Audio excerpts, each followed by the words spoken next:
Good evening. Welcome to the news around the world on the most listened to radio station at Gidigbo 88.7 FM Ibadan. I am Oluwatosin Ologun. First deadlines.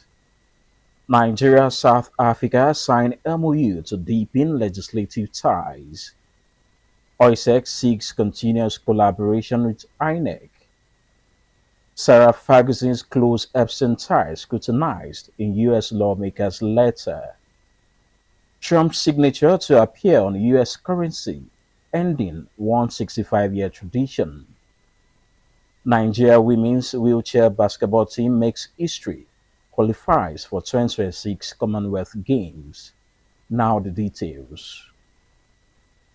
Nigeria and South Africa have taken a step to strengthen interparliamentary cooperation and democratic governance with the signing of a memorandum of understanding between key legislative institutions of both countries. The agreement signed today at the National Institute for Legislative and Democratic Studies in Abuja is expected to deepen collaboration, promote knowledge exchange, and enhance institutional capacity between Nigeria's legislative support body and South Africa's Gauteng provincial legislature. The initiative comes amid growing calls for stronger intra-African cooperation, particularly in aligning legislative frameworks to support continental initiatives such as the African Continental Free Trade Area. While speaking at the ceremony, South Africa's High Commissioner to Nigeria, Professor Bobby Morrow, represented by the Deputy Head of Mission, Madam Lindy Mnele, described the agreement as a milestone in bilateral relations. Morrow stressed that the ongoing collaborative efforts are helping to translate continental goals into concrete actions. Meanwhile, in his remarks, the Director General of NILDS and former Minister of National Planning, Professor Abubakar Suleiman, said the agreement marked a new phase in legislative cooperation between both countries. Financial technology has transformed global finance by replacing traditional banking with faster, automated, and accessible digital services like mobile wallets, robo-advisors, and peer-to-peer lending. Driven by smartphone adoption, it enhances financial inclusion, enables cashless payments, and uses AI for tailored services like insurance and investing. In this report, Agidigbo FM News correspondent Jehovah Toby Elijah engages a leading tech expert to delve into the future of fintech in Nigeria, exploring its impact on daily transactions. Here's the report.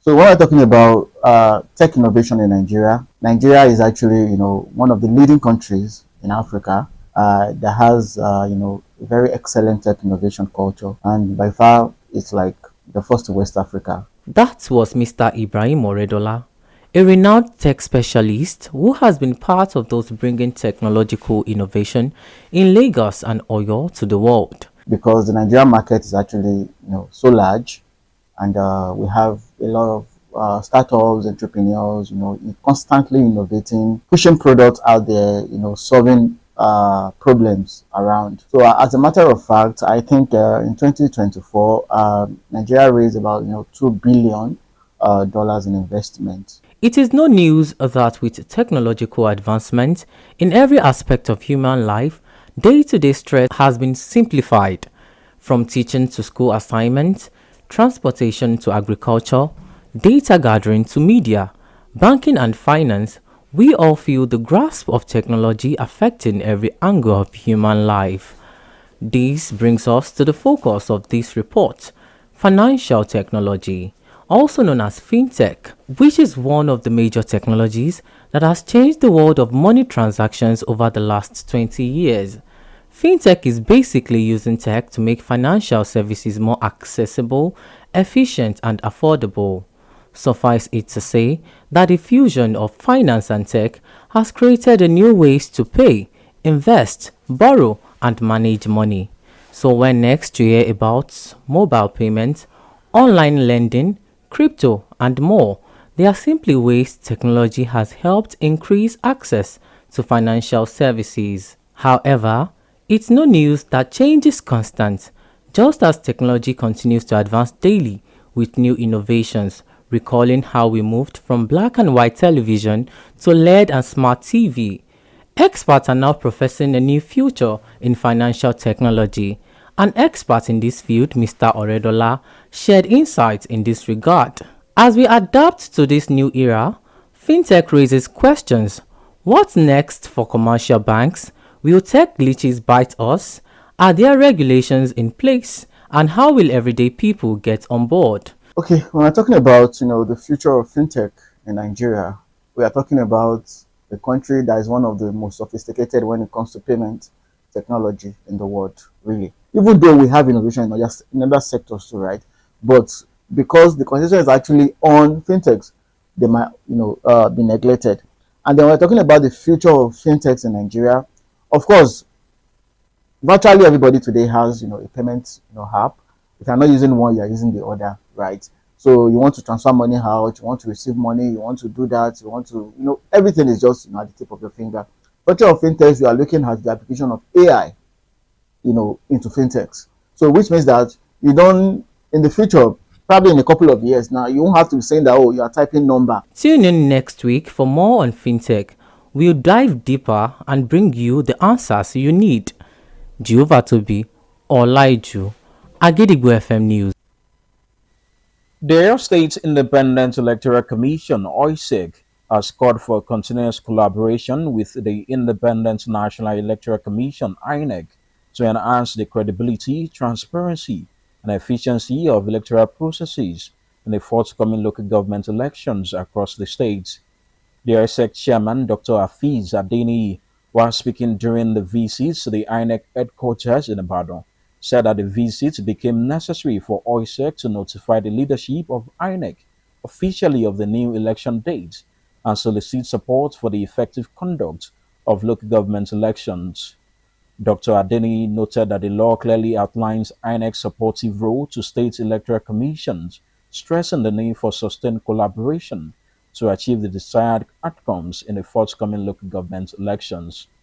In his response, the resident electoral commissioner in Oyo State, Professor Adeniyi pledged to collaborate with OISEC to ensure the conduct of a free, fair, and credible local government election, and noted that the role of the state's independent electoral commissions remain critical in strengthening democracy at the grassroots. The chief imam of Agirba FM, Alhaji Yunus Baba, highlights the power of gratitude. During his sermon today, the chief imam emphasized the importance of being thankful, praising Allah for Agirba FM's milestone, and warned against ingratitude. The Agidigbo FM appreciates Allah subhanahu wa ta'ala for his mercy over us here. And also, I like giving Hamzat is appreciating Allah subhanahu wa ta'ala. He's giving a big thanks to him, to Allah, for where Agidigbo is now. We are 5 years of age, but we are like a company of, the industry of 50 years. We give thanks to Allah for this. So that's what I say in Holy Quran 14 verse 7. That's what it's short to Ibrahim. That whoever fails whoever appreciates Allah subhanahu wa ta'ala, who gives thanks to Allah, he will increase what he has been doing for him or her. But if one fails to appreciate him, he will punish that person. Imam Zakaria commended the chairman of Agirba FM, Alhaji Dr. Riyomi Hamzat's leadership and appreciated the dedication of Agirba FM workers and also thanked the team for their hard work as he further prayed for God's continuous blessings upon them and the station. Now it's time to link up with our United Kingdom studio for the foreign news. News from Kole Amza Studio, Agidigbo FM, United Kingdom. I am Zikrot Fasasi. A man has been arrested by Staffordshire police after an ambulance was stolen outside a hospital at Royal Stoke about 8:15 p.m. while patient was still on board. Staffordshire police said officers followed the vehicle until the driver, who is a 31-year-old man from Stoke-on-Trent, was stopped and arrested on suspicion of kidnap, vehicle theft, drink driving, and failing to provide a specimen for analysis. A West Midlands Ambulance Services spokesperson said as soon as the vehicle was brought to a stop, a second ambulance was sent to take the patient to the hospital while a welfare check was carried out on the member of staff to maintain their well-being. Anyone with information has thereby been urged to get in touch with police as a full investigation alongside Staffordshire Police is underway to understand the circumstances surrounding the incident.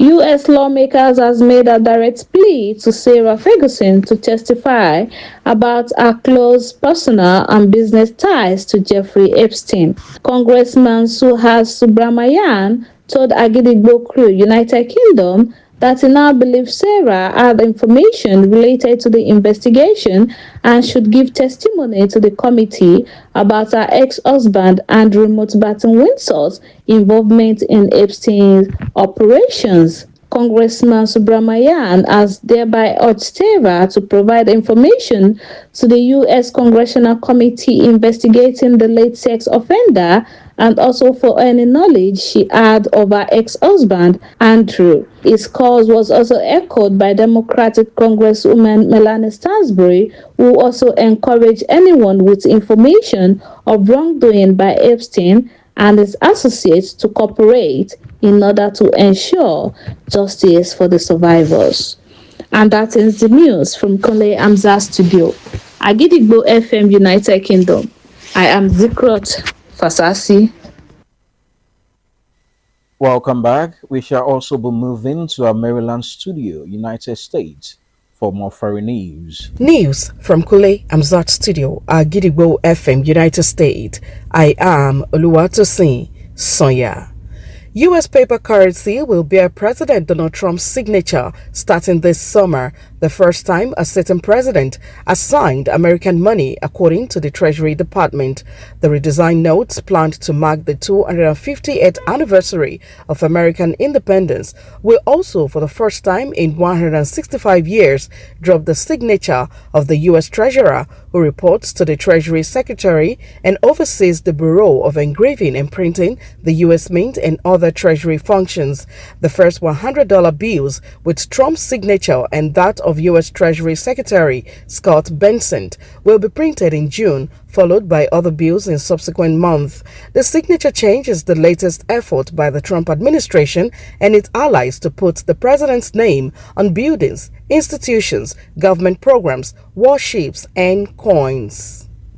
U.S. President Donald Trump extended his deadline for Iran to reopen the Strait of Hormuz or face the destructions of its energy plants for 10 days after Iran rejected his 15-point proposal to end the war it launched together with Israel. Iran gave no direct indication that it was ready for negotiations or compromise, although senior officials have said diplomacy continues. The Islamic Revolutionary Guard Corps reaffirmed that all shipping to and from ports of allies and supporters of the Israeli-American enemies to any destinations was prohibited.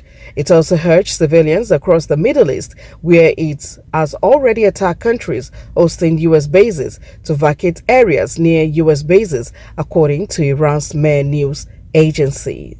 And that is the news from Kule Amzat Studio at Gidigbo FM, United States. I am Oluwatosin Ologun. Welcome back once again. Now to the exciting world of sports. The Nigerian women's wheelchair basketball team has historically qualified for the 2026 Commonwealth Games in Glasgow, Scotland, as the team defeated South Africa 8-3 in an enthralling final on Thursday at the Commonwealth Games qualifiers in Angola, booking a ticket to the Glasgow 2026 Games. The Nigerian team, led by Captain Ijigbamigbe Gbemisola Olubisi, inspired a historic comeback in the final to secure the sole ticket against the tournament favourites, South Africa. President of the Nigeria Wheelchair Basketball Federation, Sheyi Johnson, described the feat as a monumental achievement that will further upscale the rapid growth of the sport in Nigeria, stating that the leadership of the National Sports Commission, NSC, played a pivotal role in the girls' achievement of this success. Meanwhile, the Nigerian men's wheelchair basketball team narrowly missed out on a Commonwealth Games ticket, losing the final 7-3. But Nigeria and South Africa will both officially represent the continent at the Commonwealth Games in Glasgow in the women's and men's events, respectively. To wrap up the news this evening, here is a recap of the headlines. Nigeria South Africa signed MOU to deepen legislative ties. OISEC seeks continuous collaboration with INEC. Sarah Ferguson's close Epstein ties scrutinized in U.S. lawmakers' letter. Trump's signature to appear on U.S. currency ending 165-year tradition. Nigeria women's wheelchair basketball team makes history, qualifies for 2026 Commonwealth Games. And before we go this evening, here's a quick tip. Your present circumstances don't determine where you can go, they merely determine where you start. Finally, we have come to the end of the news around the world on the most listened to radio station at Gidigo 88.7 FM Ibadan. I am Oluwatosin Ologun. Thank you for listening. Good evening. News is information, and information is power. At Agidigbo 88.7 FM, we bring the news from top to bottom. The Oyo State government has said the over 1.5 million out of school children. We give you reports from Oyo State. The Oyo State House of Assembly has called for thorough investigation. The Southwest in Nigeria and the rest of the world. Has clarified that the body did not receive any cash support from international development. Trust us to keep you informed every hour, every day.